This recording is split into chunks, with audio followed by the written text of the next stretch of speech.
Assalamualaikum warahmatullahi wabarakatuh. Di sini kami dari kelompok 1, kami akan menjelaskan dampak ekonomi dari COVID-19. Assalamualaikum warahmatullahi wabarakatuh. Nama saya Aaron Jeferana Daveris. Saya di sini akan melanjutkan masalah perekonomian yang tadi disebutkan. 3. Gaya hidup yang berlebihan.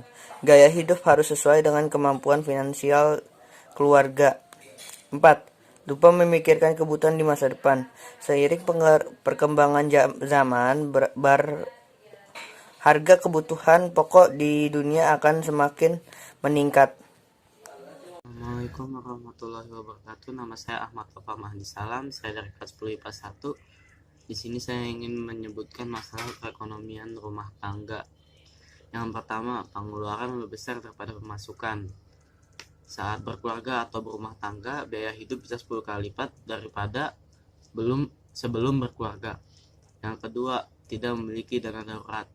Dana darurat akan dibutuhkan untuk berjaga-jaga jika tiba-tiba kita butuh pengeluaran lebih. Cara mengatasi ekonomi rumah tangga yaitu selalu bersyukur kepada Allah, membuat anggaran rumah tangga yang realistis, evaluasi keuangan, mencatat semua pengeluaran keuangan keluarga, mengetahui kondisi keuangan keluarga juga, menggunakan kartu kredit dengan baik dan benar. Cara mengatasi masalah perekonomian pada masa pandemi COVID-19 yaitu pertama, menerapkan skala prioritas, yang kedua, berhemat, dan yang ketiga, berkreativitas dan inovatif. Laksanakan ketiganya untuk perekonomian yang stabil. Oke? Krisis yang sedang terjadi pasca pandemi ini tentunya banyak akan berpengaruh pada perubahan pola perilaku konsumen. Pada umumnya, dalam masa krisis, sebagian besar konsumen akan masuk pada mode siaga (alert mode), di mana mereka akan menata ulang prioritas mereka berdasarkan kebutuhan-kebutuhan terpenting untuk bertahan hidup. Dan produk-produk seperti makanan, healthcare, dan informasi berada pada urutan teratas dari daftar prioritas mereka. Slam on the brakes. Masyarakat akan lebih mengurangi, menunda, ataupun menghindari pembelian yang berlebihan. Mereka akan lebih berhati-hati dalam mengonsumsi produk atau jasa yang ditawarkan oleh brand, dan biasanya hanya akan membeli barang-barang yang termasuk ke dalam kebutuhan pokok dan menghindari pembelian kebutuhan tersier.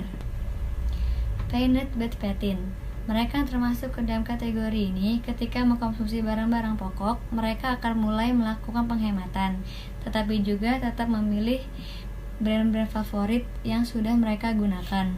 Namun yang sedikit tricky adalah mereka akan mencari penawaran yang terbaik entah dari sisi harga ataupun dari sisi kualitas.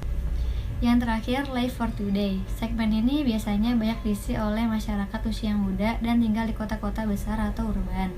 Dalam pola konsumsi kebutuhan primer dan sekunder, masyarakat yang berada dalam kategori ini biasanya tetap memilih produk yang sudah biasa mereka gunakan atau yang menjadi favorit mereka. Namun ketika mengkonsumsi kebutuhan tersier, biasanya kategori ini akan memilih harga yang terbaik, dan kemungkinan besar mereka akan menunda membelinya sampai masa krisis ini berakhir.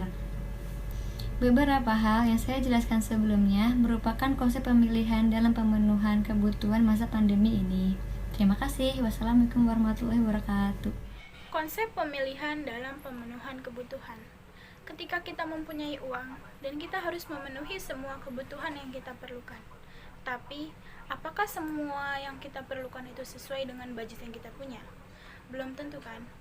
Makanya, ketika kita mempunyai uang, kita harus benar-benar memilih apa saja yang kita perlukan atau apa saja yang paling penting yang kita butuhkan.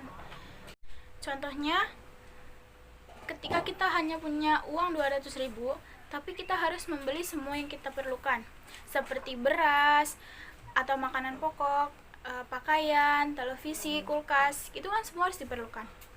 Tapi kita harus berpikir lagi, manakah yang lebih perlu dan lebih penting yang kita butuhkan untuk saat ini.